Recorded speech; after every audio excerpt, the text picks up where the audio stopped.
Lo tengo en el libro 12, versículo del 1 al 12.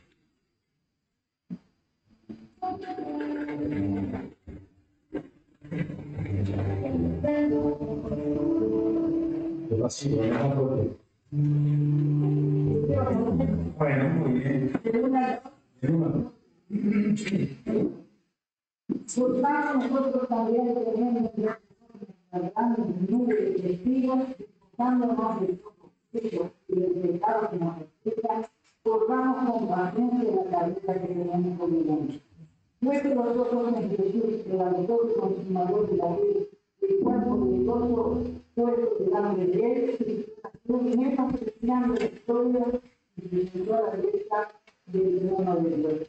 Considerar a aquel que dio tal contradicción de pecadores contra sí mismo con vuestro ánimo, no se canse hasta de matar. Creo que es un texto que para comenzar la mañana, bien pesadito, un contenido.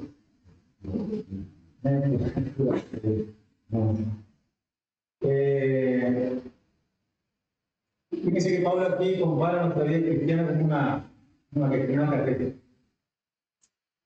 Si bien estoy seguro que todos acá podemos llegar a correr, corremos. Uno cuesta mucho más. Pero el tema no es correr, el tema es la paciencia, la resistencia, más grande. Y fíjense que ahí dice que tenemos por delante, quiere decir que no corremos ciegos. Eso es lo que está diciendo Jesús. Nosotros no nos dejamos un camino para correr sin un sendero, sin un sentido, sino que la carrera de la fe es seria. Y él dice que la constancia, así como el agua nos provee cuando estamos cansados de un reposo a sed, Cristo viene a ser esa agua, justamente, la que suministra a nosotros la resistencia. Y eso, para mí, habla de la constancia y de la fidelidad de Dios al cual nosotros adoramos, lo decimos seguir. Fíjese que esta carrera también, de la cual nosotros decidimos, pues,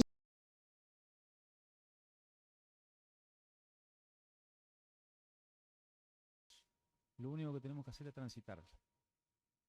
El Señor nos pide paciencia. Debe de nuestro anhelo de anhelar justamente eso, ¿no? La paciencia. También nos dice que todo lo que comenzó en Él, Él también lo va a terminar. Entonces, como para comenzar este domingo, Dios nos está diciendo que perseveremos, hermanos. Pero antes tenemos que mirar si estamos corriendo la carrera. Si realmente estamos en el camino de la fe, el cual Dios nos dejó y nos insiste de continuo. Ir a mí, descansar en mí, reposen en mí, aliméntense de mí. Lo que está diciendo el Señor es justamente esto, ¿no? Yo he vencido al mundo, a todo lo que hay o a lo que puede llegar a entorpecer nuestro camino, para que vos y yo podamos correr esta carrera sin molestias. A ver, uno va a decir, no, pero hay molestias, hermano. Hay pesares, hay angustia. Sí, por supuesto. Cristo también la pasó. Cristo también padeció todo eso previo a la cruz. Yo sé que esto es como algo corriente, ¿no? Algo que se dice continuamente. El tema es, ¿nos cansa de escuchar siempre lo mismo? ¿O es un renuevo para nuestra alma escuchar y reiterar de que Cristo nos ama? Yo creo que esto es lo que tenemos que pensar. Si la palabra de Dios en nosotros deja de tener ese sabor, deja de tener esa textura de que siempre Dios nos va a hablar de la misma manera. De la misma manera, ¿no? Él no cambia. Su palabra dice que Él no cambia. Sus palabras son las mismas. Somos nosotros quienes lamentablemente, por nuestro estado de ánimo, por cómo nos sentimos, es cómo recibimos la palabra del Señor. Así que, Señor, que nuestra oración sea que mi sentimiento, que mi condición, que mi vida actual, que todo lo que estoy viendo hoy no condicione la fe. Sigue actuando en mí, Señor. Digamos, Mueve el avispero, como quien dice. Mueve el avispero, Señor. Tienes que sucumbir un poco, hazlo, para que yo pueda seguir pensando en esta carrera de la fe que es de pura constancia, de puro amor y servicio hacia nuestro Dios. Así que agradecemos a Dios, agradecemos a Cristo por lo que Él ha hecho en la cruz y que es base a esto. Es para que podamos correr la carrera que tenemos por delante. Vamos a cantar todas las canciones de pie y algunas nuevas. Nos sentamos. Vamos a cantar, hermanos.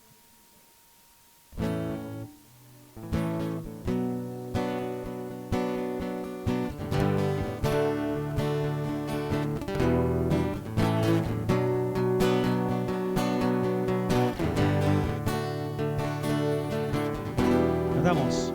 Mi esperanza está en Jesús, solo en su sangre y rectitud, solo en su nombre mi confianza yo pondré. Al no poder su rostro ver, descansaré en su gracia fiel. En la tormenta mi ancla firme está.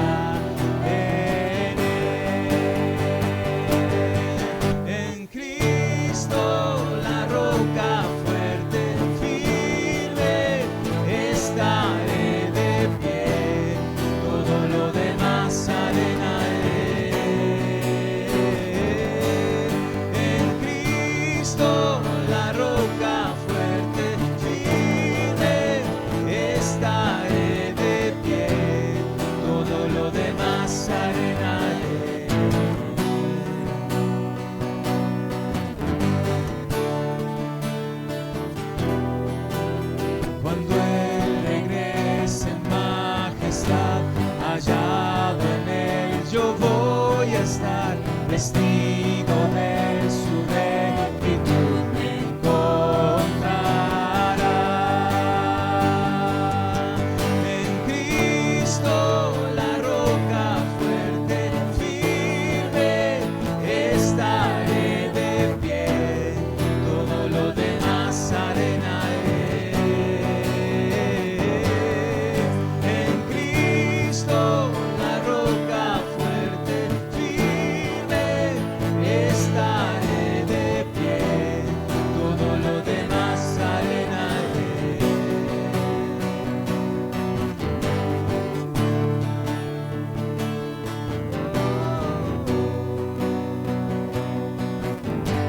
En Jesucristo firme estoy, la roca de mi salvación, la roca de mi salvación. Jesucristo firme estoy, la roca de mi salvación, la roca de mi salvación. En Cristo la roca fuerte, firme, estaré de pie, todo lo demás arena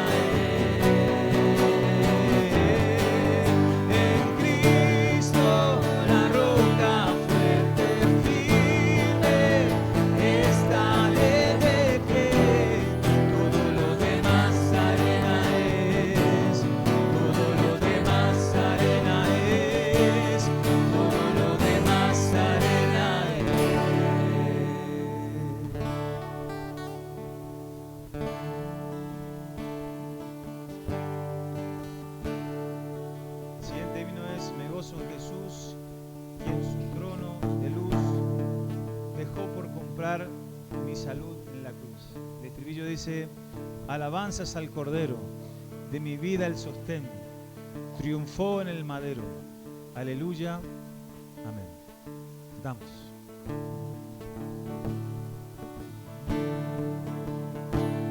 Me gozo en Jesús y en su trono de luz dejó por comprar mi salud en la cruz. Alabanzas al Cordero, de mi vida el sostén, triunfó en el madero.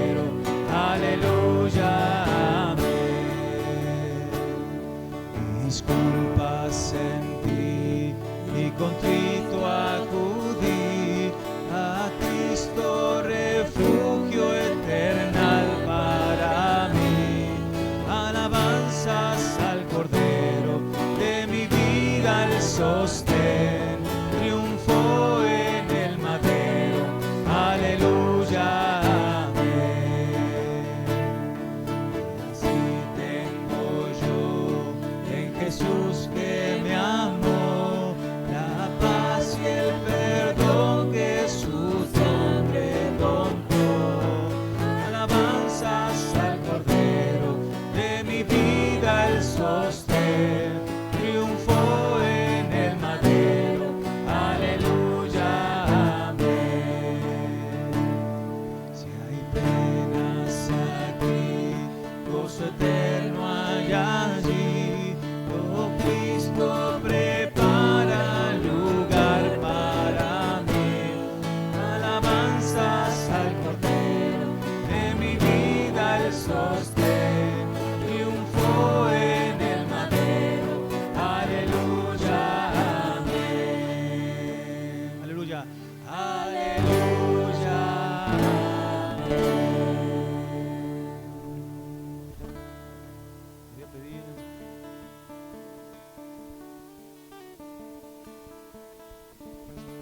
¿quién puede orar? Nico.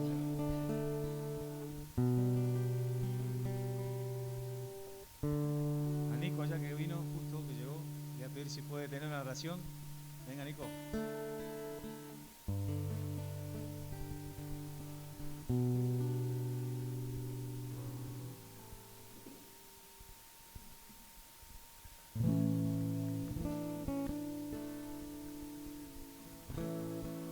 Vamos.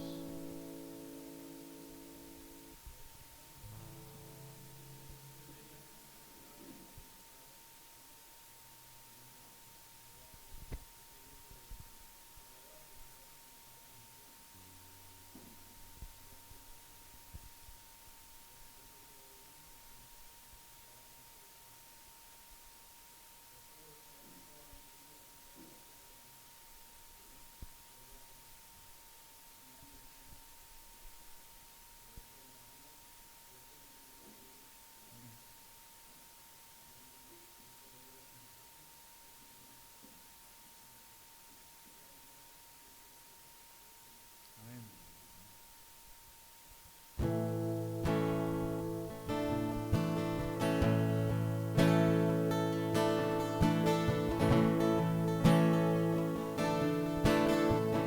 Por fe veremos a nuestro Dios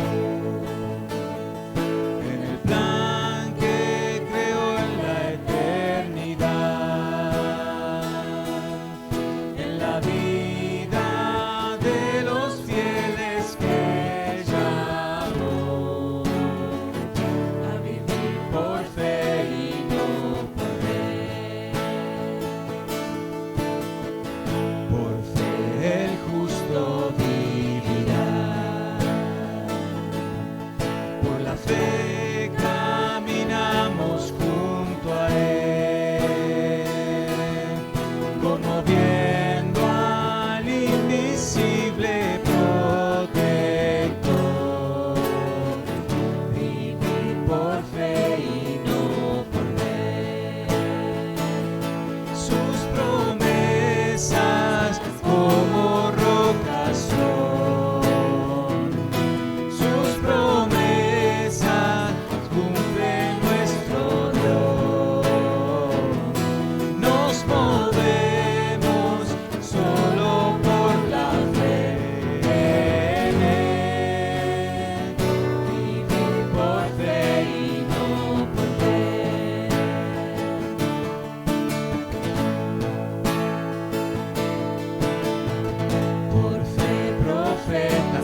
monte se moverá.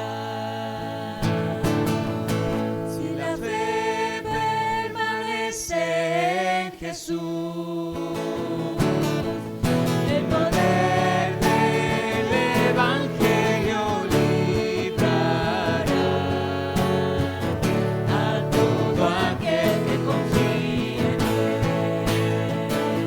Sus promesas como rocas son, sus promesas cumple nuestro Dios. Nos movemos solo por la fe, vivir por fe y no por ver,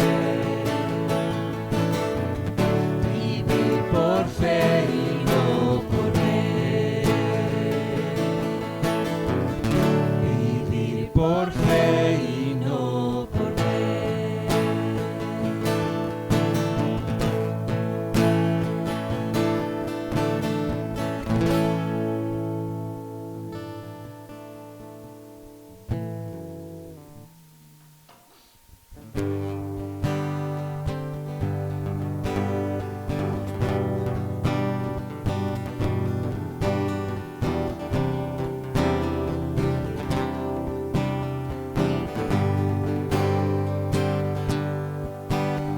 Tu gracia me alcanzó, por ti quiero vivir y compartir de tu gran amor. Lo que podemos ser para los demás depende de lo que hagamos hoy. Si no voy, ¿quién irá? Si no extiendo mis manos, ¿quién lo hará? Lo que soy, entregar y decir al mundo que Jesús volverá hasta que Él venga, hasta que Él venga. Cristo es la esperanza que al mundo llevaré hasta que Él venga, hasta que Él venga. Él es la razón por la cual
Pueden tomar asiento.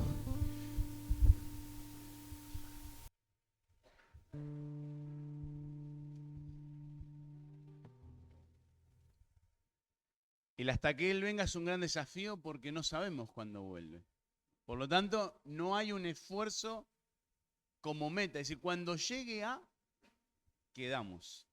Porque llego cuando pase esto o aquello. Pero hasta que Él venga es un signo de pregunta que simplemente nos lleva a decir, es hasta el final. O hasta el final de mis días, o hasta cuando Cristo vuelva. Y eso es una incógnita. Solamente es permanecer en esta compleja tarea que es vivir a Cristo, compartir a Cristo, servir a Cristo, y eso nos demanda también de muchas cosas personales. Quiero que compartamos la palabra de Dios en Juan capítulo 12. Si te preguntara o te pidiera que me cites alguna porción de la Biblia donde Dios habla desde los cielos de forma, aunque digo habla, es como redundante, de forma audible, ¿no? Sí, está bien, sería... ¿Se acuerdan algunas porciones? Por ejemplo, Moisés escuchó la voz de Dios. ¿Algún otro? ¿Lo dicen ustedes? ¿Se ocurre? Cuando...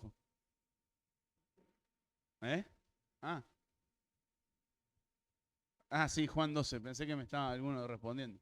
Cuando Jesús se bautiza, este es mi hijo amado. Hay algunos episodios. Pero hay un episodio que está en Juan 12, que comienza en el versículo 27,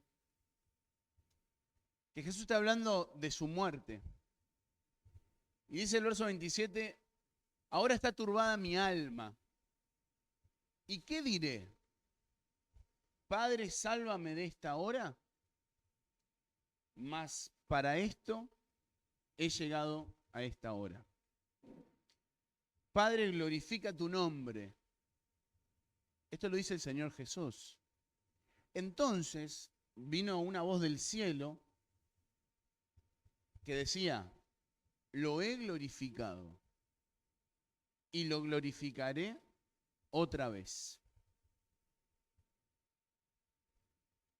Y la multitud que estaba allí había oído la voz, decía que había sido un trueno, otros decían, un ángel le ha hablado. Respondió Jesús y dijo, no ha venido esta voz por causa mía, sino por causa de ustedes.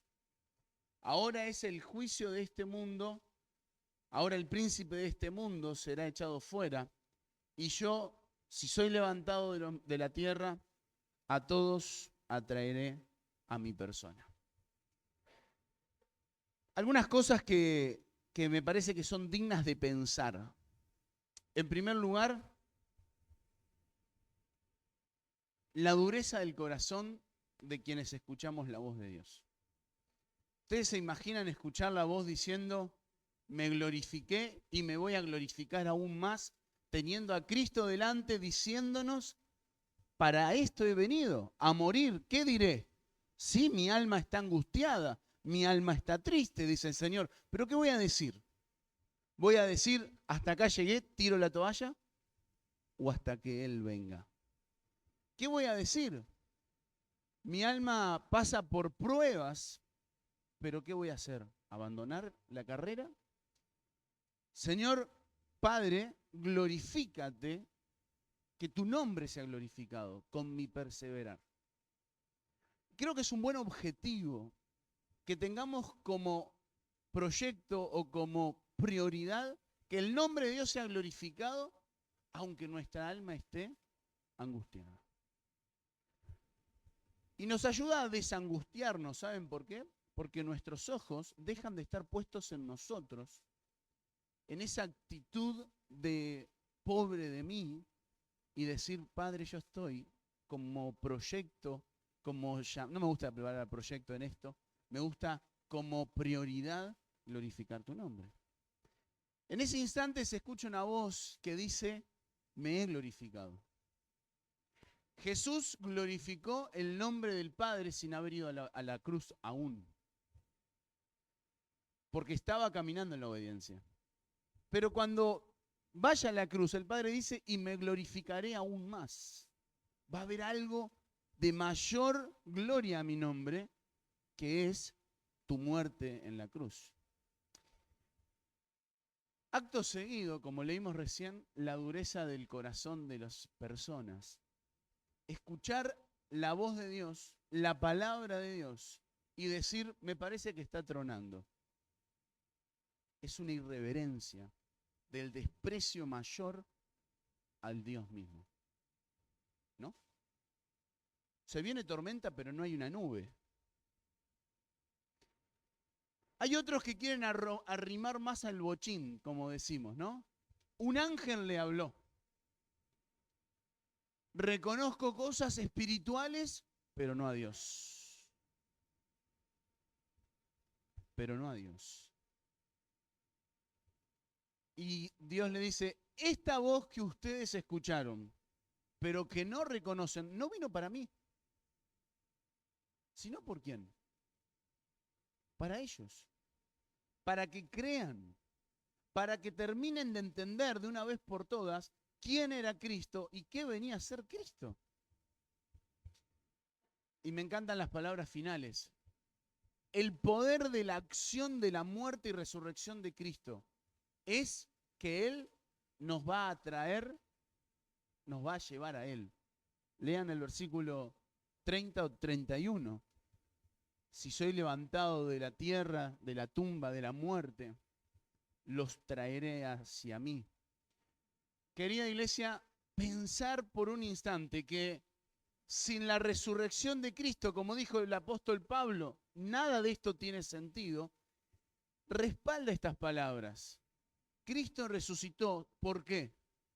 ¿Cuál es la prueba de que Cristo resucitó? La mayor, que Él me llevó hacia Él.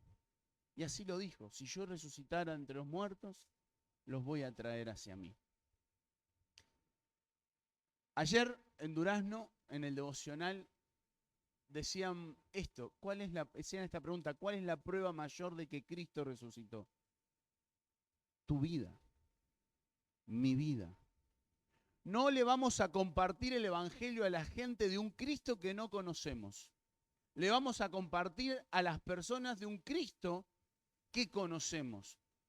Quizás no en su totalidad, es verdad, pero que sí hemos tenido una experiencia y poder decir, como dijo aquel ciego de nacimiento, yo no me preguntes, no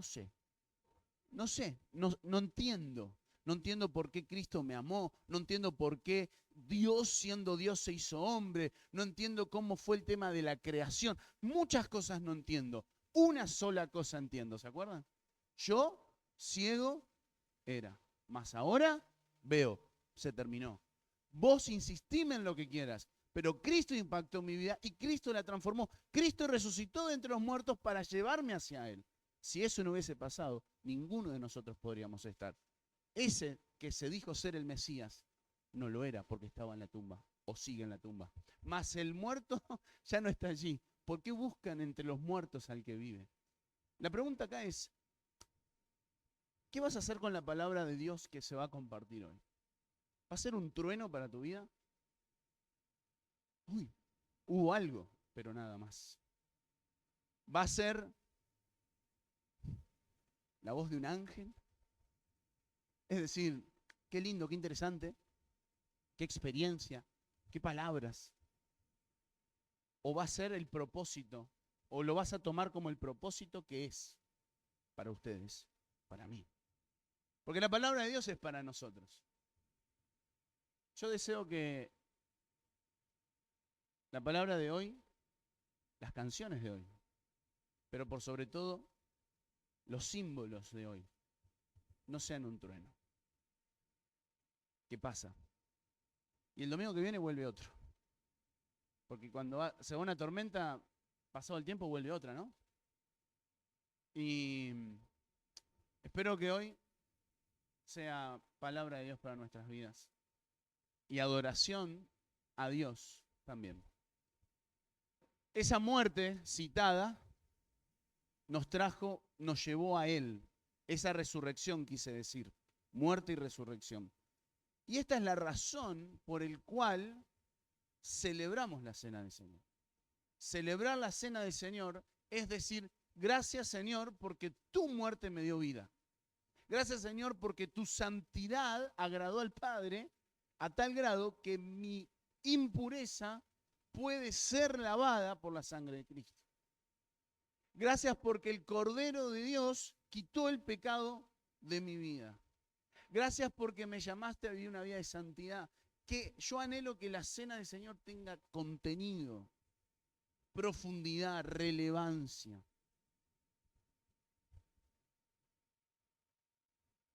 Estamos haciendo memoria del Hijo amado de Dios, en que se complació, en quien se glorificó. Y nosotros estamos vestidos de Cristo, por lo tanto, quiero decirte, Dios se complace de tu vida por la obra de Cristo. Tesalonicenses, Pablo le dice, vivan de forma tal que honren a Dios. Vivan de forma tal que estén a la altura de las circunstancias. Y esto es un gran desafío. Por eso, o para eso, necesitamos que la palabra de Dios no sean truenos, sino que sea poder. Que sea poder. Vamos a orar y vamos a participar de los símbolos. Nuestro buen Dios, queremos darte gracias por esta obra preciosa que solo Cristo podía efectuarla de forma efectiva y eficiente. Porque Él fue el único justo, sin mancha, sin pecado. El sacrificio acepto ante tus ojos. Y nosotros, Padre, hoy en esta mañana nos cubrimos detrás de Él y te decimos, Señor, Padre del cielo, gracias por recibirnos, gracias por aceptarnos, gracias por amarnos. Podemos estar ante el trono de la gracia porque la obra de Cristo fue consumada. Como escuchábamos hoy, la carrera la podemos correr porque ya está el camino hecho. Señor, queremos seguir los pasos de Jesús. Por lo tanto, que tu palabra sea ese combustible para nuestras vidas, para saber dónde está cada huella y por lo tanto avanzar. Señor, gracias por este pan, que sí lo decimos porque tu palabra lo dice, representa el cuerpo de Cristo. Es ese cuerpo que fue roto, fue realmente inmolado en ese madero. Como cantábamos recién, no quedó allí, sino que triunfó en el madero. La muerte no lo pudo retener y lo levantaste en gloria. Padre, gracias por esta copa, este vino que representa esa sangre derramada, porque sin sangre, sin derramamiento de sangre, no puede haber expiación, limpieza, perdón de los pecados. Si hoy vivimos, es porque Cristo pagó el precio. Y hoy, ¿por qué no, Señor, pedirte que podamos reconsiderar nuestra condición delante de ti? Si somos salvos, ahora entonces, caminar en la santidad de la obediencia. Qué grato que es saber que estamos en tu voluntad. Pero también quiero decirte, Padre, en esta oración, que si alguien necesita arreglar las cuentas contigo, que tu espíritu se mueva. No se va a mover porque yo te lo pida. Se va a mover porque es tu voluntad. Y porque tú quieres que las personas alcancen o lleguen al arrepentimiento. Bendito sea tu nombre. Te damos gracias. Bendice el pan y la copa en el nombre de Cristo Jesús. Amén. Amén.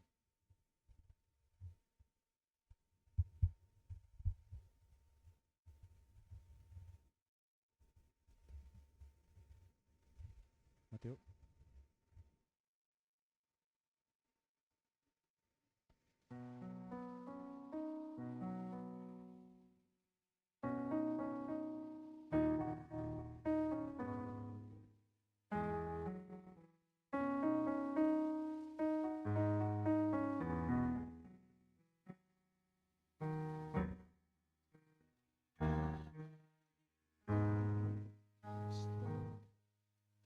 Lleno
Bueno, muy bien. Vamos a compartir algunos anuncios que tenemos para estos días por delante. Bueno, como a veces decimos, lo que pasó para lo que se viene. Ayer estuvimos en Durazno, en esta avanzada evangelística. La verdad que fue un lindo tiempo compartir de Jesucristo, de salir a entregar invitaciones a la gente. Algunas lindas charlas también se dan, pero yo siempre me quedo con este sinsabor. Es un sinsabor interno, y con Antonia veníamos hablando. Bueno, hablamos 240 kilómetros, imagínense, de ida y 240 de vuelta. Así que vaya si hablamos. Pero, ¿saben? El sinsabor que yo me quedo en carácter interno, no lo de Durazno, es que qué lindo sería también entregar estas invitaciones que digan el día, la hora, ese versículo bíblico en nuestra ciudad, ¿no? Si bien allá era un encuentro de muchos lugares, eran muchas personas, en la primera salida entregamos 2.500 folletos y le decíamos, ahí en la organización hablamos, decíamos, si salimos a la tarde no tenemos folletos para hoy a la mañana. Entonces, bueno, fue ese lindo problema de decir, mucha gente ha recibido una invitación. El sinsabor quedó claro, ¿no? Qué lindo sería, entonces, como cuerpo, como iglesia, poder entregar esa invitación que la estamos diseñando, la estamos por mandar a imprimir, para juntos invitar a los vecinos a escuchar la palabra de Dios. Bien. El jueves, martes, las hermanas, el jueves la reunión de oración. Las mujeres tienen esa oportunidad de encontrarse el martes, y el jueves tenemos la oportunidad de encontrarnos para la oración. Un lindo tiempo que realmente vale la pena. Les esperamos. Me olvidé decirles que el viernes tuvimos una preciosa reunión de hombres en Peñiel. Ernesto Rey estuvo compartiendo acerca del legado, ¿no? ¿Cuál es el legado que vamos a estar dejando a nuestras generaciones que vienen atrás? Fue muy bueno ese tiempo. Hermanos, ya nos llegaron los cursos de liderazgo bíblico de ancianos en la iglesia. Así que quien quiera, me pide uno. Les recuerdo que ese curso, ese manual, tiene un costo de 100 pesos. Así que tenemos todavía 9 para que puedan tenerlo y luego empezar a estudiarlo juntos. Así que no se olviden de eso. ¿Algún anuncio más? ¿No? Bien. Vamos a disponernos a escuchar la palabra de Dios. Hoy Jorge va a estar compartiendo un poco más del libro de los Hechos. Adelante.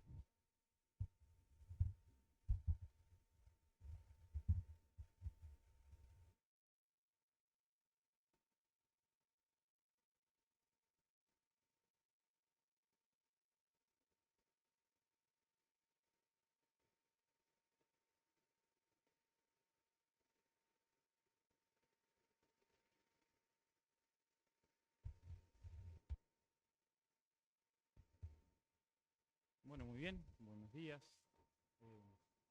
Capaz que aprovechaba a mandar saludo a Andrés, que no se ve. Ayer andaba, por lo que vi, con dolor del ciático, no sé si es algo de eso. Pero andaba medio jodido, ¿viste? Así que un saludo para Andrés, que no está. Sí, el otro domingo se estuvo estudiando un poco el capítulo 1 o parte del capítulo 1, así que capaz que vamos buscando ahí en el libro de Hechos, capítulo 1, y se había llegado hasta el versículo 13, si no recuerdo mal, 13, y nosotros íbamos a comenzar allí el 14, 15 en adelante, ¿sí? Así que mientras van buscando ahí, Hechos 1, vamos a hacer primero una lectura del pasaje, no son muchos versículos, vamos a leerlo de corrido y después tal vez nos ponemos considerar algunas cosas. Hechos 1. Leo desde el 12 igual, pero para que en la mayoría de las Biblias aparece como un apartado allí a partir del versículo 12. Así que leo desde ahí. Dice, entonces volvieron a Jerusalén desde el monte que se llama del Olivar, el cual está cerca de Jerusalén, camino de un sábado. Cuando llegaron subieron al aposento alto, donde se alojaban Pedro y Jacobo, Juan, Andrés, Felipe, Tomás, Bartolomé, Mateo, Jacobo, hijo de Alfeo, Simón el celote, y Judas, hermano de Jacobo. Todos estos perseveraban unánimes en oración y ruego con las mujeres y con María, la madre de Jesús, y con sus hermanos. En aquellos días Pedro se levantó en medio de los hermanos, los reunidos eran como 120 en número, y dijo, hermanos, era necesario que se cumpliera la Escritura, que el Espíritu Santo por boca de David había anunciado acerca de Judas, que fue guía de los que prendieron a Jesús, y era contado con nosotros y tenía parte en este ministerio. Pues, que había adquirido un campo con el salario de su iniquidad, cayó de cabeza y se reventó por la mitad, y todas sus entrañas se derramaron. Y fue notorio a todos los habitantes de Jerusalén, de tal manera que aquel campo se llama en su propia lengua Acéldama, que quiere decir campo de sangre. Porque está escrito en el libro de los Salmos, sea hecha desierta su habitación, y no haya quien more en ella, y tome otro su oficio. Es necesario, pues, que de estos hombres que han estado junto con nosotros todo el tiempo, que el Señor Jesús entraba y salía entre nosotros, comenzando desde el bautismo de Juan hasta el día en que de nosotros fue recibido arriba, uno sea hecho con nosotros testigo de su resurrección. Entonces propusieron a dos, a José, llamado Barsabás, que tenía por sobrenombre Justo, y a Matías. Y orando dijeron, tú, Señor, que conoces los corazones de todos, muestra cuál de estos dos has escogido para que tome la parte de este ministerio y apostolado, del cual cayó Judas por transgresión para irse a su propio lugar. Entonces echaron suerte sobre ellos, y la suerte cayó sobre Matías, y fue contado con los 11 apóstoles. Creo que todos conocíamos, o sea, ya habíamos leído seguramente muchas veces el pasaje, y ahí aparecen algunos puntos que, yo no sé si hay un tema, ¿no? A mí me pedían que presente un tema, un título, yo no sé si hay un tema único, pero sí puedo decir que hay varias cosas que podemos resaltar. Hay varios puntos que creo que sin duda, más allá de leerlos y conocer acerca de lo que fue el inicio de la iglesia, como es el libro de los Hechos que nos va mostrando los comienzos de la historia de la iglesia, creo que también podemos tomar para nosotros y aplicar algunas de las cosas que vamos a leer. Vamos a mirar primero el versículo 14. Empezamos ahí, yo les decía más o menos, es donde íbamos a comenzar a hablar hoy. En el versículo 14 dice que todos estos, vieron que primero nombró a 11 de los que habían quedado, los 11 apóstoles que habían quedado, y dice, todos estos perseveraban unánimes. ¿En qué dice ahí? En oración y ruego. Tal vez uno podría buscar alguna diferencia de por qué menciona dos cosas, pero dice en oración y ruego. Con las mujeres y con María, la madre de Jesús, y con sus hermanos. A veces es difícil hacer un paralelismo entre los tiempos de los apóstoles y la historia actual de la iglesia, porque indudablemente no es lo mismo. O sea, si bien hay cosas que se siguen dando, el Espíritu Santo obra hoy. En este momento todavía no había descendido, pero días después hizo eso el Espíritu Santo, descendió sobre la iglesia. Y desde aquel momento en adelante el Espíritu Santo obra de la misma forma, la salvación sigue siendo de la misma manera, por gracia mediante la fe. O sea, hay muchas cosas que sí, que son iguales para toda la historia de la iglesia, pero hay otras cosas que la hacen diferente a esta iglesia, a esta primera iglesia, por decirlo así. Porque ahí estaban todavía los testigos oculares, aquellos que habían podido ver. Si bien es cierto que nosotros quizás podemos concluir que ver no es sinónimo de tener o de llegar a tener fe. Y creo que bastan los ejemplos en la Biblia de personas que vieron. Podemos ir al Antiguo Testamento. Yo no sé qué habrá sido para el pueblo de Israel ver el monte Sinaí. La Biblia lo describe como temblando, humo saliendo de ahí cuando la presencia de Dios descendía sobre el monte, y todos lo veían. Desde lejos, pero lo veían. Y todos veían el mar cuando iban saliendo de Egipto abrirse. Y todos veían muchas cosas que nosotros hemos leído. Y sin embargo, uno ve una y otra vez que ese pueblo no necesariamente tenía fe por haber visto. Hoy por hoy es muy común que algunas personas critiquen la fe cristiana y tal vez puedan dar como argumento, si pudiéramos ver algo. Y de ahí que a veces también lamentablemente hay mucho sensacionalismo y mucho quizás espectáculo evangélico, entre comillas, donde se brindan por ahí sanaciones en masa y cantidad de cosas que tal vez lo que están buscando es eso, es que las personas vean porque el mundo quiere ver para creer. Pero la Biblia muestra que ver no lleva necesariamente a creer. Ahora, habiendo dicho todo esto, no podemos quitarle la importancia a estos 11 que habían podido ver de cerca. ¿Y qué estaban haciendo? Porque uno podría decir, bueno, los apóstoles ya habían pasado el curso, digamos, tal vez acelerado de 3 años, pero el curso al fin, viviendo con su maestro, escuchando sus enseñanzas, y maestro al estilo hebreo, no como nosotros acá algunos que vamos, damos una clase en un salón y nos vamos. Maestro, el que compartía el tiempo con sus alumnos, el que comía con ellos, el que salía por las calles y tomaba cosas que veía por ahí como justamente motivo y oportunidad para enseñar. Y acá estaban estos 11, ellos podrían decir, nosotros tenemos el curso aprobado, ¿qué más necesitamos? Sin embargo, ¿qué estaban haciendo? Dice, estaban perseverando unánimes en oración y ruego. Los discípulos eran conscientes de lo que se venía y sabían que no iba a ser una tarea fácil. Jesús les había dicho, entre otras cosas, que iban a sufrir persecución, que la cosa no se les iba a poner fácil.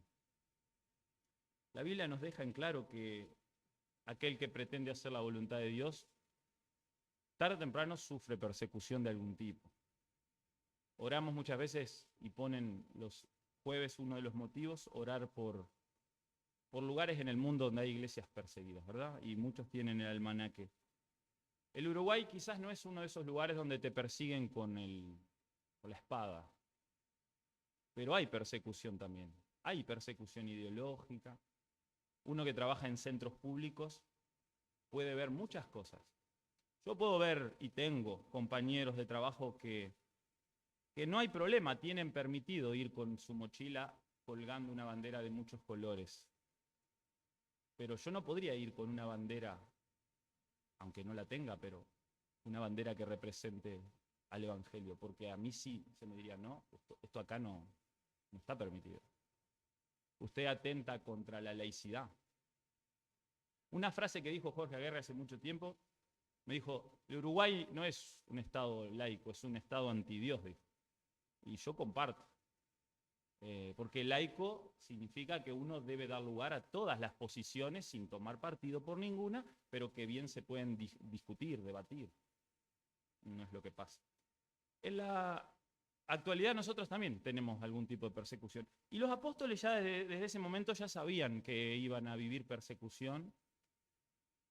Hay historia que la pueden buscar, no bíblica, pero que es fuentes históricas que muestran la muerte de los apóstoles.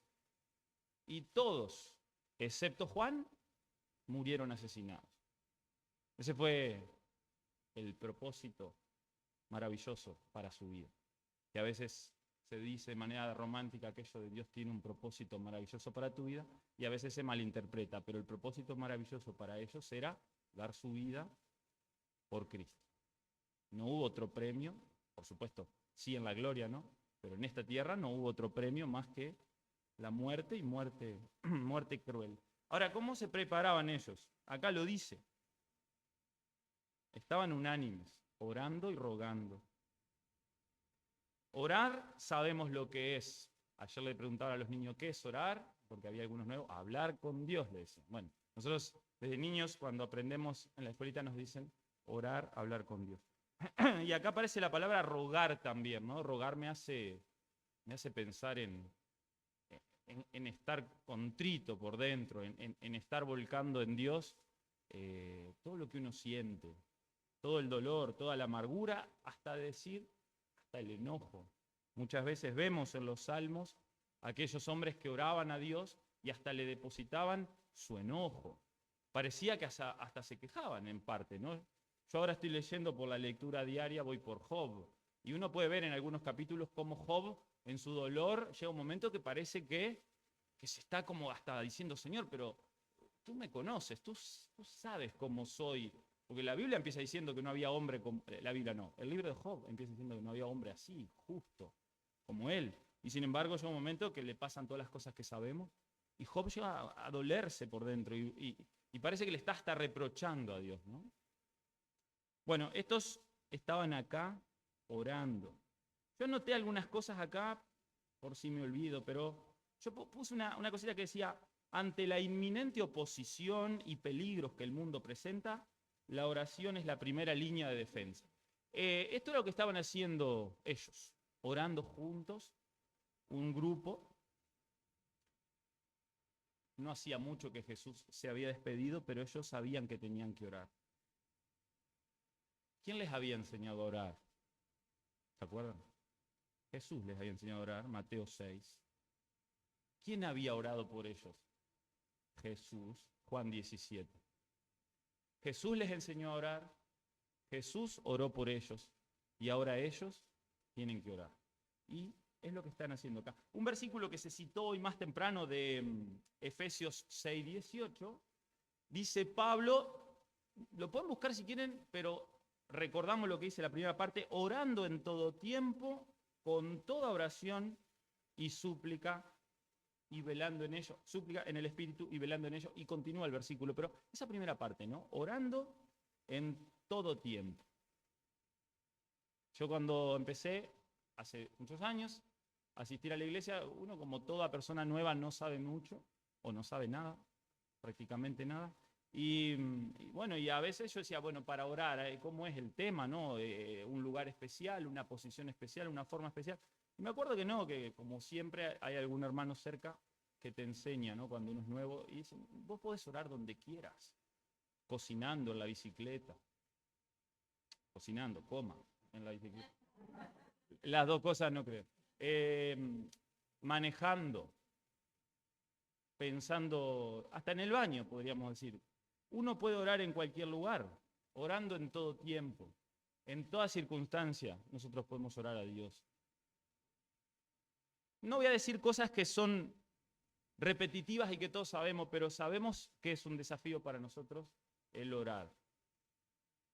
El orar en serio, y perdón que lo diga así, el orar en serio. Porque yo me puedo parar acá y orar, y no estoy diciendo con eso que mi oración va a ser falsa, pero el orar en serio, ese tiempo de oración en el que uno empieza a orar y sabe a la hora que empieza, pero no tiene claro a la hora que termina. Había un predicador que decía, no me acuerdo ahora, lo voy a citar mal probablemente, pero él decía, yo empiezo a orar y sigo orando y dejo de orar. No me acuerdo cuando oré, una cosa así. Era una frase rara, pero lo que él quería decir es que él empezaba a orar y él no sabía hasta cuándo iba a orar, porque se iba a dar cuenta cuando tenía que terminar, cuando hubiera derramado en Dios todo aquello que tenía para decir. Y acá los vemos entonces a estos hombres perseverando en la oración.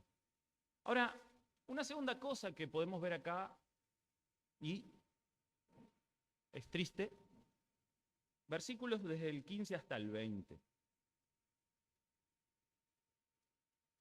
En aquellos días Pedro se levantó. Hay muchas cosas en las que Pedro sobresale, ¿no?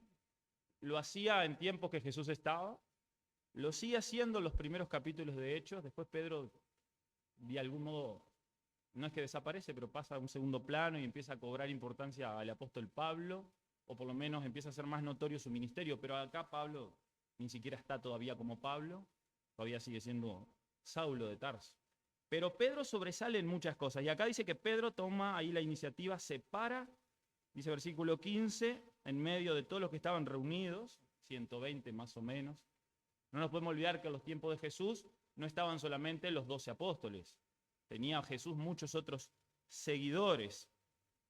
Y les dice, hermanos, era necesario que se cumpliera la Escritura, que el Espíritu Santo, por boca de David, había anunciado acerca de Judas, que fue guía de los que prendieron a Jesús. Bueno, ya lo leímos el texto hoy, así que no lo leo todo de nuevo. Pero acá aparece algo, yo anotaba este punto. El pecado deja un vacío, ¿no? En el primer punto vimos cómo perseveraban en la oración unánime. Y acá vemos cómo el pecado deja un vacío, que puede ser físico, como en este caso, porque Judas peca y Judas cae. Y el lugar de Judas queda vacío.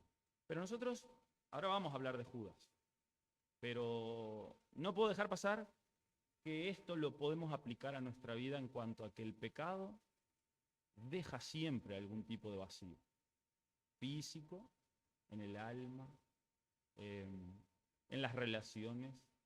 El pecado siempre deja algún vacío porque el pecado es por naturaleza malo, porque no hay pecado bueno. Porque no hay pecado, pecadito, ni pecadote. Hay pecado.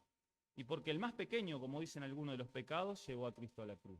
Entonces ninguno de esos pecados, evidentemente, puede ser tomado así a la ligera.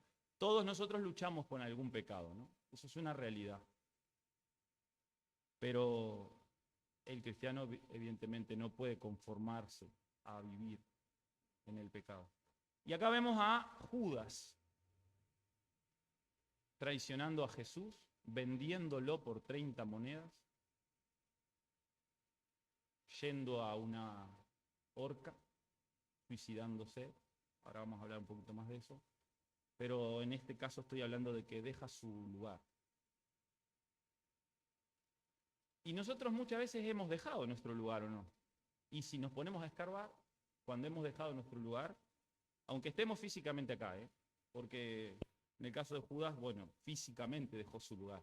Pero nosotros a veces dejamos nuestro lugar. Y generalmente tiene que ver con el pecado. Difícilmente haya otra explicación. Ahora, no nos olvidemos de ese detalle. Todo pecado daña, todo pecado lastima, todo pecado ofende a Dios y todo pecado deja algún tipo de vacío. Ahora sí vamos a centrarnos un poquito en Judas. Hay gente, sobre todo en el ambiente cristiano, que le gusta ponerle a sus hijos algún nombre bíblico, ¿verdad? Andrés, hay un montón. Mateo, levantó la mano ya, Mateo García. Siempre aparece algún Isaías, algún Jeremías. Pero no conocemos ningún Judas, ¿no? Si bien es cierto que había otro Judas, pobre, que dirá qué culpa tengo, yo me llamo igual. Había otro Judas en el grupo. Pero el nombre de Judas pasó a la historia como sinónimo de traición, como sinónimo de algo malo, como sinónimo de aquello que va en contraposición a Dios. Pero yo quisiera que recordemos algunas cosas de Judas, que yo sé que todas las sabemos, pero cuando las recordamos todas juntas, nos hacemos un panorama general. Yo les voy a citar versículos, pero no es necesario que los vayamos a ir a leer para no demorar demasiado, ¿no? Pero si alguno de los que toman nota quiere, lo anota.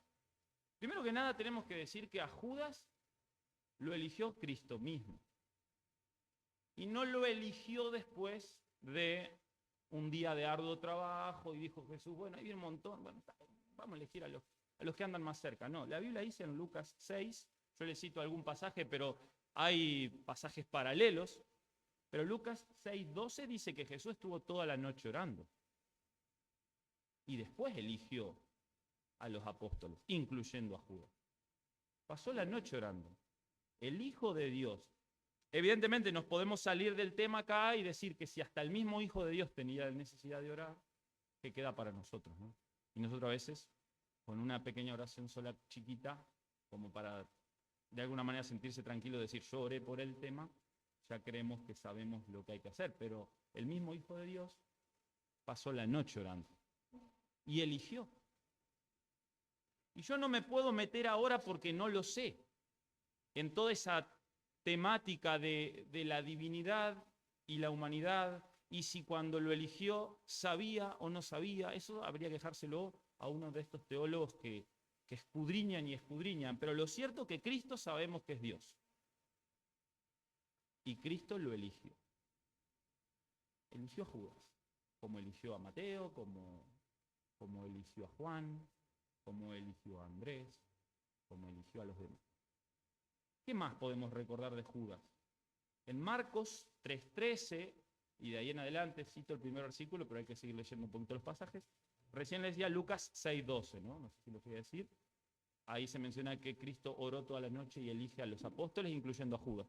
Acá en Marcos 3:13 y los versículos que siguen, dice que Judas, junto con los demás, recibió autoridad para predicar, sanar, echar demonios.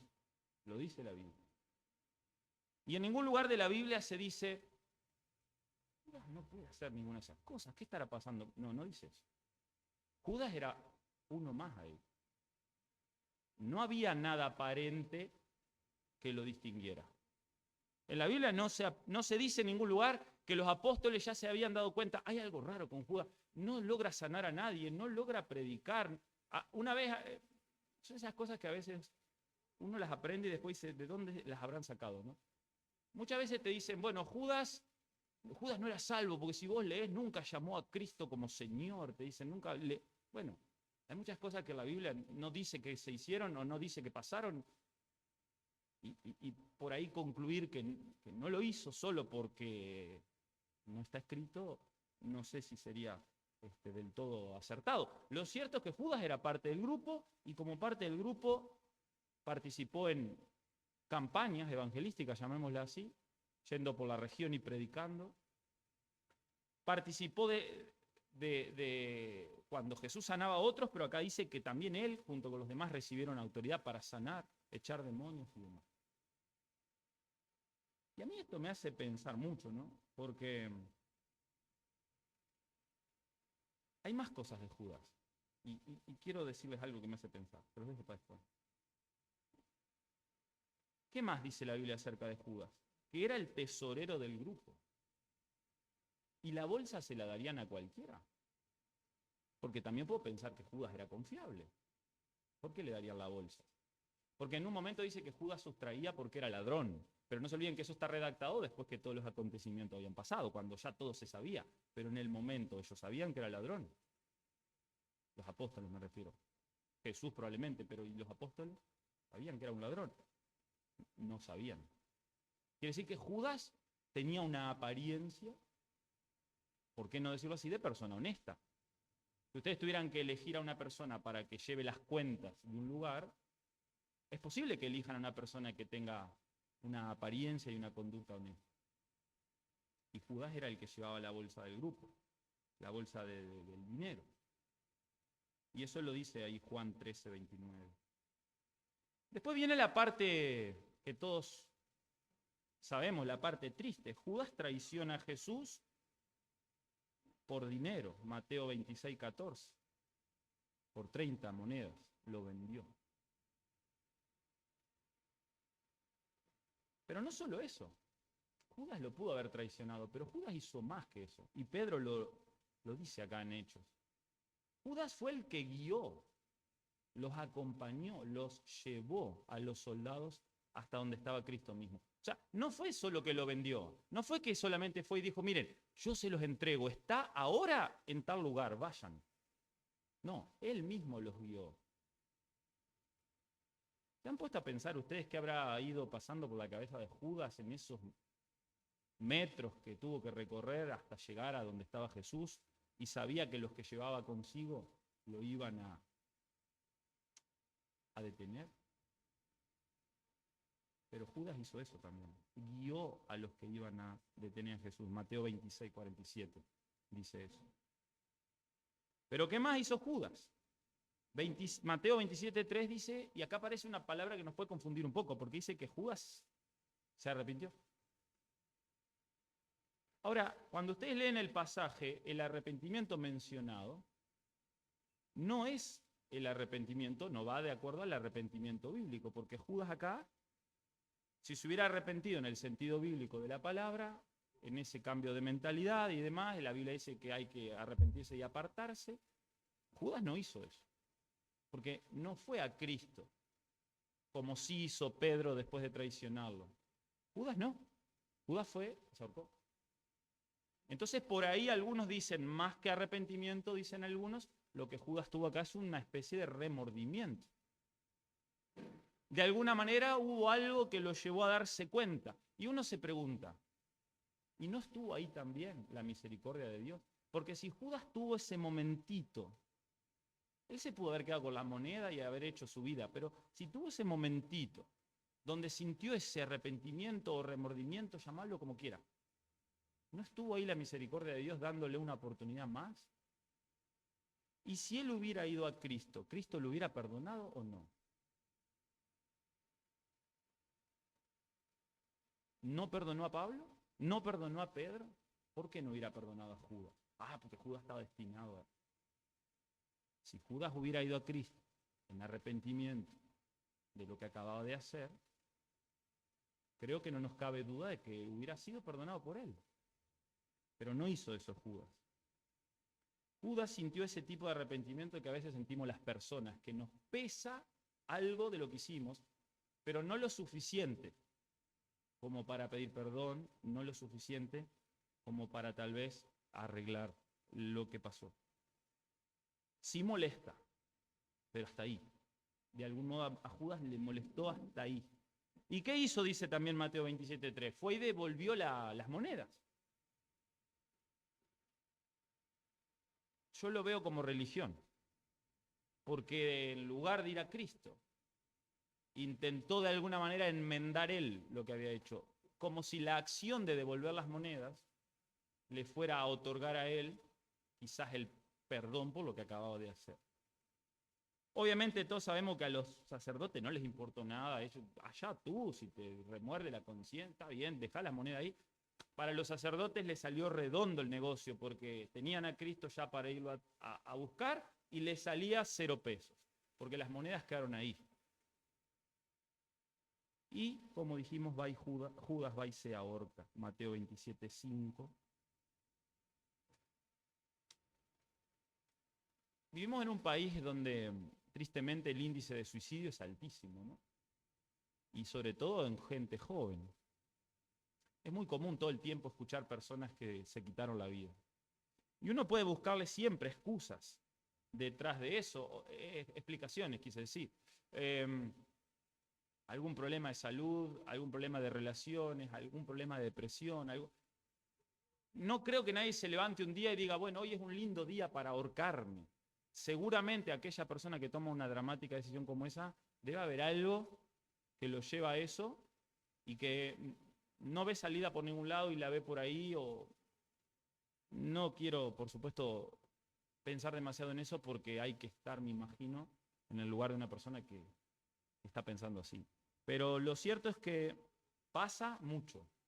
Y acá tenemos un ejemplo. Alguien que, bueno, no sé, no podría vivir con el remordimiento, no sé qué pasa, él va y se ahorca. Y yo quería, como dije hace un ratito, decir algunas cosas, ¿no?, que me hacen pensar en Judas. Alguien decía una vez, Judas tuvo el mejor maestro, ¿no? Mejor que nosotros. Judas tuvo la mejor, entre comillas, iglesia, aunque todavía, bueno, no estaba la iglesia como tal, pero estaba ahí. Tenía, no los símbolos, lo tenía a él, a Cristo al lado. Y podía comer con él. Y podía escuchar directamente de él. Nosotros cuando nos paramos acá y decimos algo, uno de los riesgos que corremos es decir cosas que pensamos nosotros antes que lo que la Biblia dice. Una de las oraciones que yo, al menos cuando tengo que subir acá, es decir, bueno, Señor, ayúdame a que seas tú el que hable y no uno, porque uno puede llegar a desviarse, ¿no? A decir cosas que no son las que Dios dice. Tal vez porque las interpreta así o lo que sea, pero eso no le iba a pasar a Judas, porque Judas lo tenía a Cristo hablando al lado. Cristo no se iba a desviar. Cristo iba a decir lo que tenía que decir, las palabras que Dios mismo diría. Entonces, ¿qué le faltó a Judas? ¿Qué le faltó?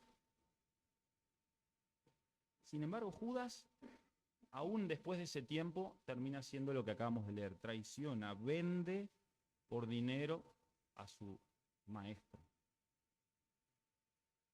Y me hace pensar porque si lo traemos a nuestros días, uno puede estar físicamente en un lugar donde está el maestro.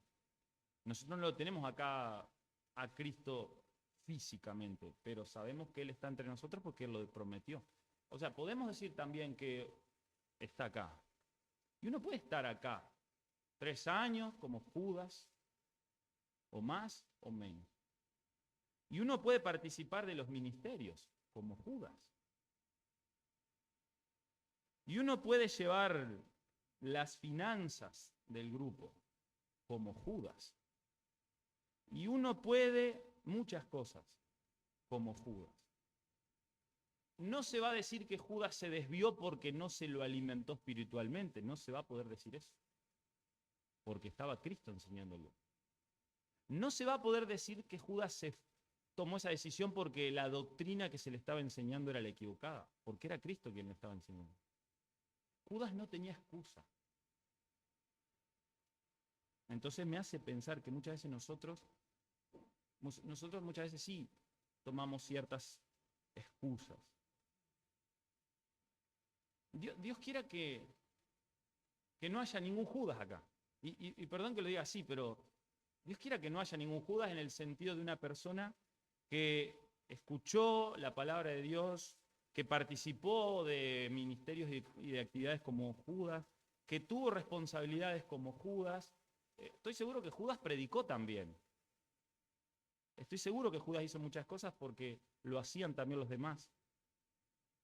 Pero Judas, evidentemente, no fue salvo.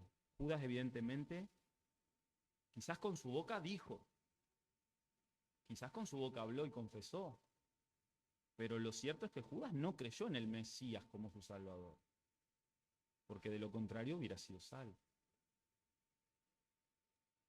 Y esto es un llamado para nosotros. Y para que, no para que nos cuestionemos, pero sí para que seamos conscientes de que si somos salvos es por la gracia de Dios, no por estar cerca de. Judas estuvo cerca de, pero la Biblia nos llama a estar en Cristo, no cerca de Cristo. La Biblia nos llama a vivir en Cristo, no a vivir junto a Cristo. Quiera Dios que cada uno de los que estamos acá entendamos y creamos en esto, que todo aquel que cree en Jesucristo tiene vida eterna, porque lo dice la Biblia. Ahora, 2 cositas que parecen confusas acá. ¿Judas se ahorcó o Judas cayó y se reventó por la mitad? Porque Mateo 27, como leímos recién, dice que Judas pues se ahorcó. Pero sin embargo, Hechos 1:18, ahí Pedro está hablando y dice, se refiere a Judas, que había adquirido un campo con el salario de su iniquidad, cayó de cabeza y se reventó por la mitad y todas sus entrañas se derramaron. Medio fuerte, ¿no? El relato. Es lindo ver cómo la Biblia muchas veces relata un mismo acontecimiento en diferentes pasajes y agrega detalles que por ahí un pasaje no lo dice, pero otro sí, y lejos de ser una contradicción, en realidad es un complemento. Es muy similar a cuando hay una causa donde hay testigos y un testigo vio algo y otro testigo vio otra cosa que tal vez no vio, pero entre todos se arma la escena más completa.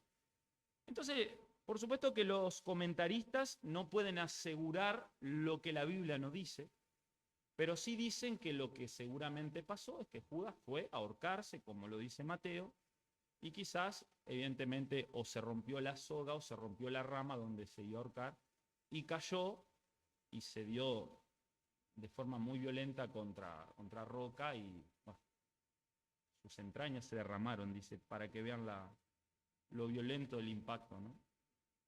Ahora, qué triste, ¿no?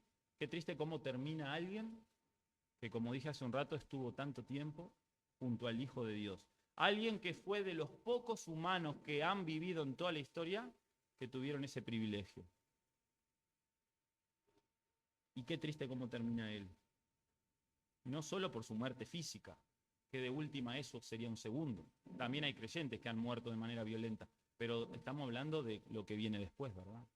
Yo escucho muchas veces a personas que dicen, dicen acerca de alguien que está enfermo gravemente, y muchas veces uno escucha esa frase y la persona al poco tiempo fallece. Y dicen, pero dentro de todo, menos mal, porque para estar sufriendo así. El que dice eso, evidentemente, no cree en lo que hay después. Porque una persona puede sufrir mucho en esta tierra, pero nada se compara con el sufrimiento eterno para todo aquel que no ha nacido de nuevo. Para una persona que está gravemente enferma, morir no es la solución, a menos que la persona haya creído en Cristo como Salvador. De lo contrario, ahí empieza la verdadera muerte, como la Biblia lo llama, la muerte segunda, porque es la separación eterna de la parte espiritual que tenemos, ¿no? Porque el cuerpo sí queda ahí en la tumba, pero nuestra parte espiritual se separa para siempre del Creador, para nunca más tener reconciliación. Ya la oportunidad la tuvo acá. Y hay otra cosita ahí que parece también, uno dice, pero ¿quién compró el campo al final? ¿Fue Judas o fue los sacerdotes? Porque vieron que en Mateo dice que Judas va, les devuelve el dinero, y los sacerdotes, que eran gente muy correcta, estaban por matar a alguien, pero eso no pasa nada, dicen, no, este dinero no, precio de sangre, así que a las ofrendas no. Qué religiosidad hipócrita, ¿no? Por algo Cristo tantas veces los llamó así. Estamos hace tiempo buscando matar a este hombre, no por malo, no porque lo hayamos visto pecar, no porque lo hayamos descubierto en algo, sino porque lo que dice no nos conviene que se diga. Porque lo que él está diciendo nos pone en evidencia a los sacerdotes, a los líderes del pueblo. Así que no nos conviene que este hombre siga hablando, hay que eliminarlo. Y buscaban la manera, ¿no? Hasta que por fin se les da redondito. Viene uno del mismo grupo a traicionar y vender. Negocio redondo. ¿Cuánto te pagamos? 30 monedas de plata. Judas después, como leímos, se arrepiente, tiene remordimiento, no sé, trae el dinero. Y ahí los sacerdotes con su vestidura dicen, no, este dinero no puede ir a la ofrenda del templo, no, es dinero de sangre. Compremos un campo. Eso nos hace pensar en la hipocresía del humano, ¿no? Somos hipócritas los humanos. Yo miro las noticias y a veces no sé para qué las miro. A mí me gusta mirar noticias, me gusta, pero a veces no sé para qué. Porque pasa en todas las áreas. Pasa con personas que condenan una guerra que se está dando ahora y hablan de los que están muriendo, pero no condenan otra guerra que también se da ahora y que también hay gente muriendo, porque depende si sostenés el revólver con la izquierda o con la derecha, entonces es culpable o no es culpable el que ataca. Depende cuál es tu ideología, condeno o no condeno. ¿Me conviene o no me conviene hablar de personas víctimas o no? Y eso es como se mueve el mundo. Ustedes van a ver personas condenar lo que se supone que Israel hace en Gaza. Pero van a ver que muchas de esas personas no van a condenar nunca lo que Rusia hace en Ucrania, porque depende quién lo hace, me conviene o no condenar. Y depende si quien lo hace tiene una ideología parecida a la mía. Y así en todas las áreas. Hay una gran hipocresía en esta sociedad donde la doble vara está por todos lados. Y acá lo vemos a los sacerdotes. Muy preocupados siempre por lo externo. Porque de última esto era algo externo. ¿Qué hacemos con estas monedas? No, a la ofrenda no, por favor. Pero no importaba, no frenaban la futura ejecución. Eso no, pero sí les preocupaba que ese dinero no contaminara las otras monedas que tenían ahí. Bueno, pero sin irme del punto, Mateo nos dice que Judas devuelve las monedas y que los sacerdotes compran un campo. Sin embargo, acá en Hechos dice, versículo 18, este pues que había adquirido un campo, y da a entender como que fue Judas. ¿Qué dicen los comentaristas? Bueno, algo parecido a lo que dije hoy más temprano. Tomando los dos pasajes, llegan a la conclusión de que Judas seguramente desde que recibió el dinero hasta que lo devolvió pasó un tiempo, y seguramente Judas ya estaba en tratativas, ya estaba el negocio hablado, como quien dice, de palabra para comprar ese campo, pero termina devolviendo las monedas y no lo lleva a la práctica. Pero ya era, y lo terminan comprando los sacerdotes, ¿no? Para cementerio, dice, para los extranjeros.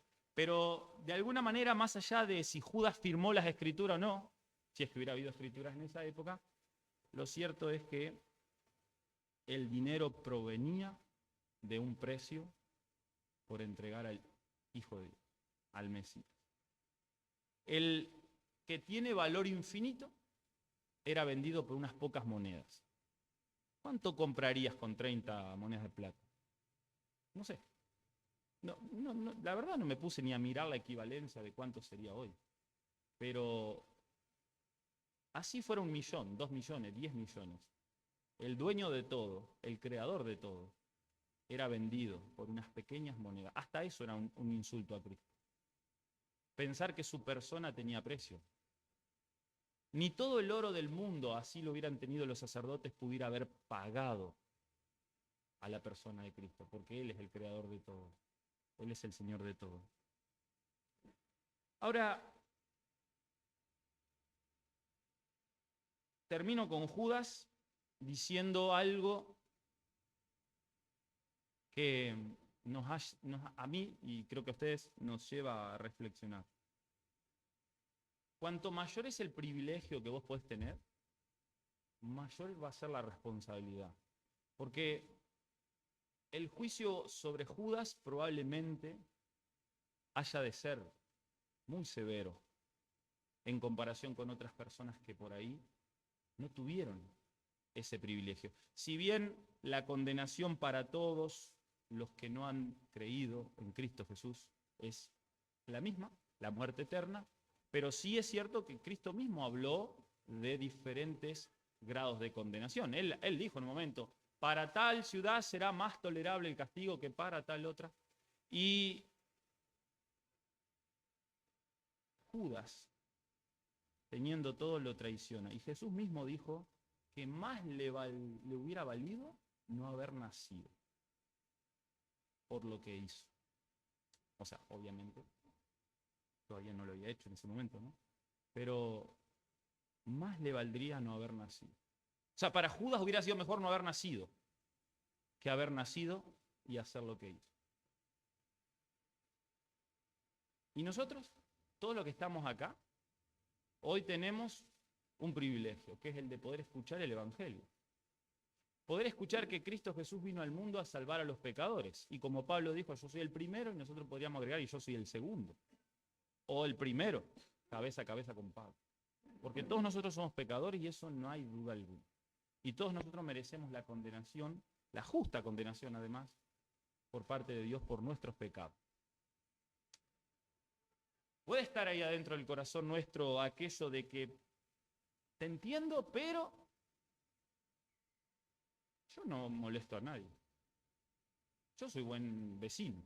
Yo hago mi vida dentro de todo recta. Yo no robo. Yo trabajo. Y podríamos armar una lista de valores morales. Sí, pero ninguno de esos llega al estándar de Dios, porque la Biblia dice que nacemos separados de Dios por nuestros delitos y pecados. Nacemos muertos en nuestros delitos y pecados. Y solamente la obra de Cristo nos puede salvar. Creo en Cristo como Salvador.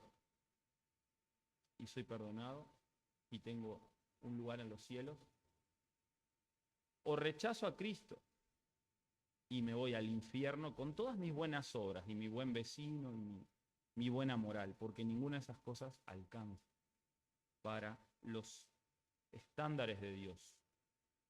Dios es infinito y se necesitaba algo infinito para saldar nuestra deuda y solo el Hijo de Dios podía hacer eso. Una cosa más que quiero decir acá, dos cosas más. Una es que la palabra de Dios siempre se cumple. Porque algunos podrán decir, bueno, pero al final fue un fracaso lo de Judas. Ganó Satanás, podría decir alguien, ¿no? Uno de los de adentro, infiltrado ahí. Hay 3 salmos que se los voy a citar nada más porque Pedro los cita aquí. Salmo 41:9, dice David que aún el hombre de mi paz, y habla de que va a ser él traicionado. Salmo 69:25, sea su palacio desolado, su casa sea dejada desierta. Salmo 109:8, sean pocos sus días. Pedro cita estos 3 versículos de los Salmos y los aplica a Judas. Y dice, Judas traicionó en cumplimiento de lo que estaba profetizado. Y su lugar iba a ser ocupado por otro en cumplimiento de lo que estaba profetizado. Entonces, la palabra de Dios siempre se cumple. No fue un fracaso que Jesús hubiera elegido a 12 y que uno llegara a ser un traidor. Lo que pasa es que acá entra algo que yo no lo entiendo, no puedo decirlo, porque no lo entiendo realmente. Es ese misterioso equilibrio que existe en la Biblia entre la soberanía de Dios y la responsabilidad del hombre. Porque, por un lado, está la soberanía de Dios. Dios ya sabía que todo esto iba a pasar. Dios permitió que todo esto pasara, no solo lo sabía, lo permite.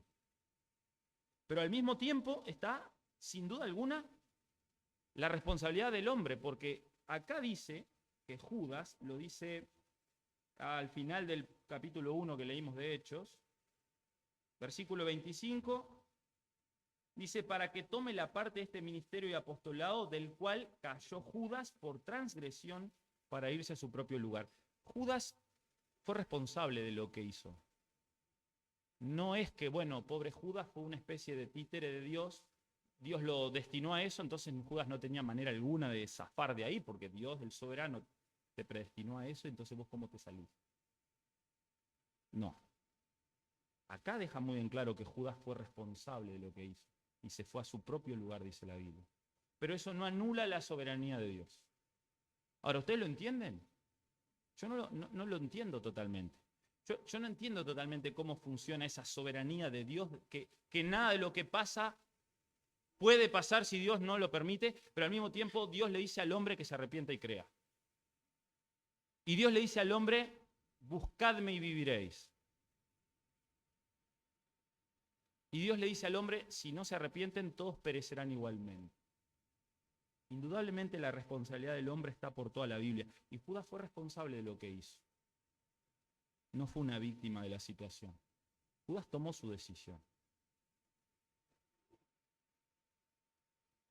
Y ahora sí, el último punto que yo quiero hablar es de este hombre llamado Matías. Porque vieron que al final aparece este Matías. A ver, ¿dónde más vuelve a aparecer Matías? En ningún lado. No sabemos más nada de Matías. ¿Qué más hizo? No sabemos. ¿Fue bueno su ministerio como apóstol? Suponemos que sí. Alguien dice por ahí, bueno, cuando lleguemos al cielo y veamos la nueva Jerusalén, donde dice que están los cimientos y están los nombres de los apóstoles, ¿estará el nombre de Matías? Hay 12 ahí en la ciudad. El de Judas no va a estar. Será el nombre de Matías.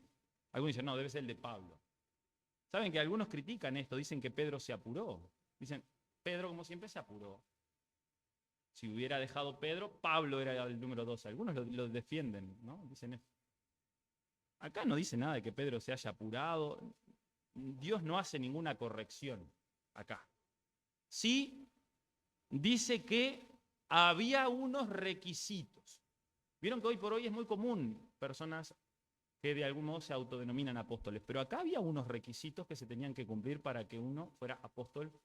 Si bien la palabra apóstol tiene que ver con enviado, en el fondo todos somos apóstoles en ese sentido de ser enviados a predicar y demás, pero apóstol en el sentido de los 12, había requisitos. Por ejemplo, dice acá que tenía que haber, versículo 21, es necesario pues que de estos hombres que han estado junto con nosotros, tiene que ser alguien que hubiera estado junto con ellos, todo el tiempo, no de a ratos. ¿Desde cuándo? Desde el bautismo de Juan, cuando ahí comienza la aparición pública de Jesús, ¿hasta dónde? Hasta la resurrección. El requisito acá para que alguien fuera un apóstol de Cristo como los demás, tenía que ser haber estado desde el comienzo hasta el final. Todo el ministerio terrenal de Jesús. ¿Cómo daría testimonio? No se olviden que dije hoy temprano, acá tenemos una iglesia muy especial, ¿no? La iglesia que se está recién fundando, todavía no ha llegado a ser iglesia, podríamos decir. Se están sentando las bases. Los que tenían que estar acá no eran cualquiera. Eran personas que habían estado con Cristo codo a codo, que lo habían visto, que lo habían oído, que habían comido con Él. Los testigos oculares siempre son evidentemente más confiables que alguien que solo escuchó. ¿Y qué hicieron ellos? Dice que propusieron a 2. A mí me gusta cómo lo dice, porque me llama la atención, no sé si me gusta. Dice, versículo 23. Entonces propusieron a 2. ¿Quiénes? Ellos, Pedro y los demás. Propusieron a 2. A José, llamado Barsabás, que tenía por sobrenombre Justo. Y a Matías. Parece que de uno te presenta como el currículum. José, llamado Barsabás, que además tiene sobrenombre Justo, y Matías. Y orando dijeron, tú, Señor, que conoces los corazones de todos. Esto me hace acordar a lo que se hablaba acerca de la elección del rey David, ¿verdad? No sé si lo mencionaban ayer o dijeron que lo habían mencionado días anteriores. Dios conocía el corazón en los tiempos de David y conoce el corazón en los tiempos de Matías y conoce el corazón en los tiempos nuestros. Y Dios que conocía el corazón, dice, aquel. Y después, bueno, aparece todo esto de... Porque dice, bueno, qué bueno, oraron a Dios, confiaron, pero al mismo tiempo dice que echaron suertes y a uno le hace pensar como que tiraron dados, monedas. Yo no me voy a meter en el echaron suertes porque evidentemente puedo decir lo que algunos dicen, pero no lo dice la Biblia. Algunos lo relacionan con el Antiguo Testamento y con aquello que los sacerdotes hacían, esas palabras raras de Urim y Tumim, que hasta tengo que pensar dónde va la R y dónde va la M, pero que hablaba de que algunas decisiones a veces entre 2 opciones se decidían de algún modo como si fuera tirando una moneda, y parece que uno diría, bueno, Dios guía la moneda y ¡pum! Dios al final es el que decide de qué lado cae, ¿no? Pero en cierto modo era algo así. Bueno, algunos dicen que acá pudo haber pasado algo así. Lo cierto es que ellos oraron. Venían orando, arrancamos el pasaje diciendo que oraban unánimes y oraron de manera específica por este tema. Y esto es lo que tal vez a nosotros nos va a servir, que Dios nos manda a orar por ciertas situaciones y por ciertas decisiones. Claro, después tiramos la moneda. Nosotros hoy por hoy tenemos algo que en este momento ya no había llegado, que es el Espíritu Santo. No hay una diferencia entre nosotros y lo que pasó acá. Nosotros ya, si hemos creído en Cristo, tenemos el Espíritu Santo morando en nosotros. Y la Biblia enseña que Él nos guía a toda verdad, que Él es quien intercede y muchas cosas más. Entonces tenemos esa ventaja. Pero ellos oraron. Y ahí Judas ya no está y Matías ocupa el lugar de Judas. Resumiendo, acá tenía que haber alguien que hubiera sido testigo de la resurrección, lo dice acá. Porque si no hay resurrección estamos perdidos, dice Pablo en 1 Corintios 15. Si no hay resurrección, vámonos. Si Cristo no resucitó, lo dice así, vana es nuestra fe. Porque entonces estaríamos creyendo en alguien que murió, y si quedó ahí en la tumba, significa que ese también pecó. Porque la paga del pecado es muerte. Si quedó ahí, sería uno más. Un Budas, un Mahoma o un Confucio, cualquiera. Pero Pablo es enfático al decir que Cristo resucitó. Y ahí está la diferencia. Él es quien dijo que era. Y la resurrección certificó que Él es quien dijo que era, el Hijo de Dios. Así que, oración unánime, empezaba el pasaje, ¿verdad? Oraban juntos. Y se estaban preparando por medio de la oración para lo que venía. A veces nosotros buscamos prepararnos de otra forma, pero ellos se preparaban para todo lo que venía orando en todo tiempo. En el punto 2 veíamos que el pecado siempre deja un vacío, ¿no? En todas las áreas. Como pasó con Judas, también puede pasar con nosotros. Con respecto a Judas, veíamos que él tuvo, por decirlo así, resumiendo, los mejores privilegios, si se quiere, junto con los demás. Pero no creyó en su Señor como el que venía a salvarlo. Porque la prueba de eso es que lo traiciona. La prueba es que va a la muerte y no va a Cristo en arrepentimiento y fe. Varias cosas de la vida de Judas vimos. Después vimos la palabra de Dios siempre se cumple. Es decir, a Dios nada lo toma por sorpresa. Nosotros hoy estamos acá, miramos y vemos las personas que están, y el domingo que viene vas a saber si son los mismos, y dentro de 15 años vas a saber. Y muchas veces nos pasa que uno está en algo, y los otros miran y dicen, qué bien. Y al poco tiempo puede ser que esa persona se apartó. Qué mal, dirías. Pero a Dios nada lo toma por sorpresa. No lo tomó por sorpresa lo de Judas, no lo toma por sorpresa nuestra vida. Pero eso no quiere decir que nosotros no tengamos la responsabilidad de las decisiones que tomamos. Judas tuvo la responsabilidad de lo que decidió. Y nosotros tenemos responsabilidad de lo que decidimos. Y bueno, y con respecto a la elección de Matías, me quiero quedar con esa parte de que ellos confiaron a Dios esa decisión. No votaron, no fue un voto popular. Habla de que eran más de 120, podrían haber votado. ¿Quién vota por Matías? Pocos iban a votar por Matías porque si es como lo presentan al pobre Matías, Matías, ¿no? Y el de la túnica, faltó que dijeran, del otro no, el José, Barsabás, el Justo, qué sé yo. Capaz que hubieran votado al otro. No.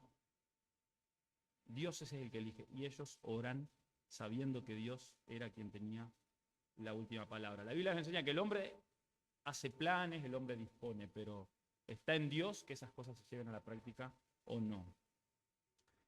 Así que espero más o menos se haya podido entender por lo menos alguna de las cosas que se dijeron. Por supuesto que uno puede leer tranquilo todos los versículos, empezando por el pasaje de Hechos y los versículos mencionados, para hacerse una idea un poco mejor. Oramos.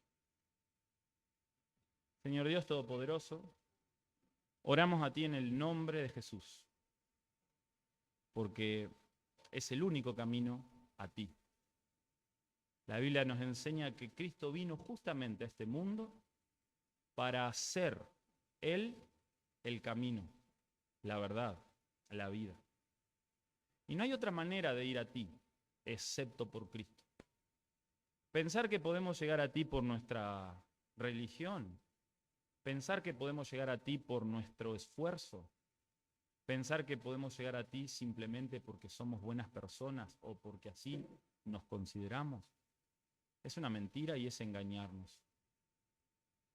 Los creyentes todos tenemos pecado y por ahí a veces somos duros porque conocemos en lo que otro ha fallado y nos creemos ahí que podemos juzgar, pero somos todos pecadores.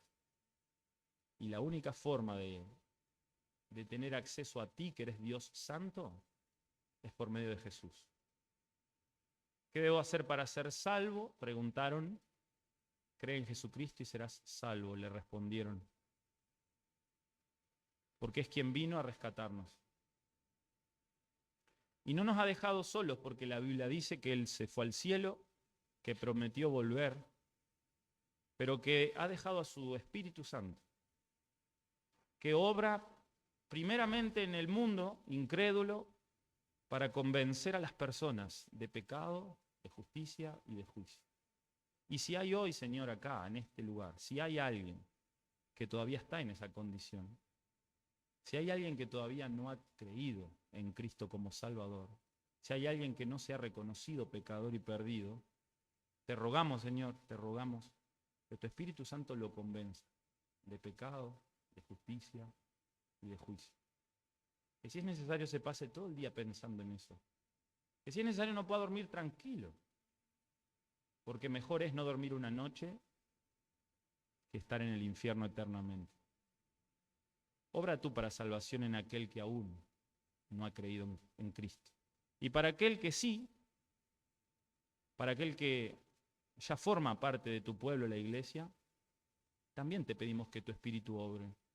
Porque necesitamos crecer en santidad. Porque necesitamos aprender más de ti. Porque necesitamos que en nosotros se reproduzca el carácter de Cristo. Que se dice fácil, pero no es tan fácil en la vida. No es tan fácil porque a veces también nosotros lo procuramos por nuestros medios y si bien es cierto que tenemos una parte activa porque nos tenemos que poner en tus manos, nos tenemos que volcar a tu palabra y a la oración, pero lo cierto es que los resultados los produce tu Espíritu. La obra es de tu Espíritu. Señor, obra en nosotros para crecer en santidad, en amor, en misericordia. Señor, alabamos tu nombre, te agradecemos por tu palabra y te pedimos que ahora se haga la obra en nosotros que tú quieres hacer. Acompáñanos en esta semana, Señor, que comienza hoy. Bendice a cada uno en sus trabajos, en sus estudios, en sus familias, en cada cosa que debamos hacer. Gracias por todo, Señor, en el nombre de Jesús. Amén.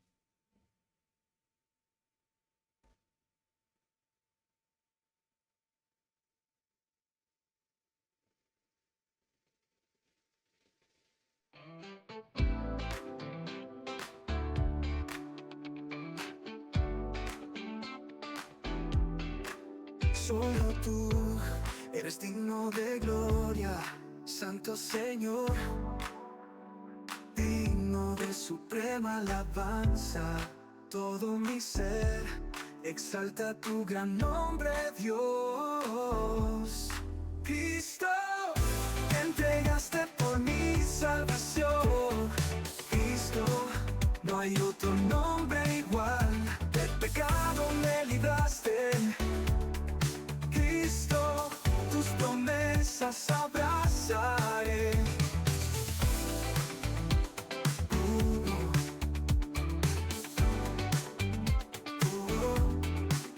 Los que creen en ti y los que depositan en ti su esperanza serán como árboles plantados junto a corrientes de agua. Los que conocen tus palabras y en ellas se deleitan cada día, contemplarán el firmamento. Cristo, te entregaste por mi salvación. Cristo, no hay otro nombre igual. Del pecado me libraste, te libraré. Tus promesas abrazaré. Y lo que te mando a que te esfuerces y seas valiente. No temas ni desmayes porque yo estaré contigo. Cristo, te entregaste por mi salvación. Cristo, no hay otro nombre igual. Del pecado me libraste, te libraste. Tus promesas abrazaré. Promesas abrazaré. Los que creen en ti y los que depositan en ti su esperanza serán como árboles plantados junto a corrientes de agua. Los que conocen tus palabras y en ellas se deleitan cada día, contemplarán el firmamento.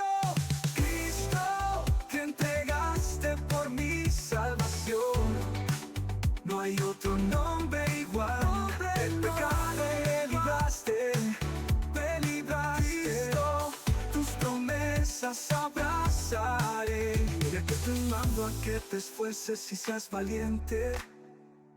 No temas ni desmayes, porque yo estaré contigo. Cristo, te entregaste por mi salvación. Cristo, no hay otro nombre igual. Del pecado me libraste. Cristo, tus promesas abrazaré.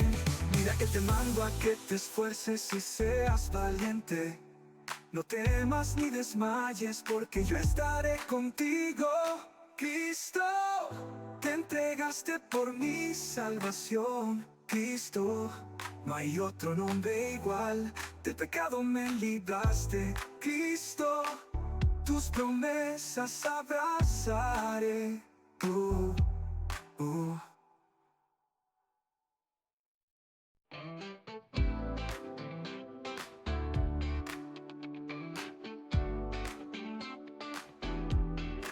Solo tú eres digno de gloria, Santo Señor, digno de suprema alabanza. Todo mi ser exalta tu gran nombre, Dios. Cristo, te entregaste por mi salvación. Cristo, no hay otro nombre igual. Del pecado me libraste. Cristo, tus promesas abrazaré.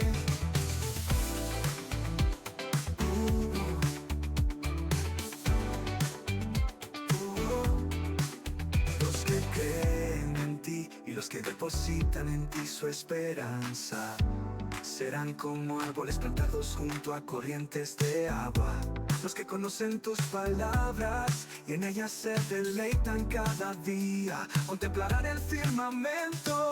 Cristo, te entregaste por mi salvación. Cristo, no hay otro nombre igual. Del pecado me libraste, tus promesas abrazaré. Y lo que te mando a que te esfuerces y seas valiente. No temas ni desmayes, porque yo estaré contigo. Cristo, te entregaste por mi salvación. Cristo, no hay otro nombre igual. Del pecado me libraste, Cristo, tus promesas abrazaré.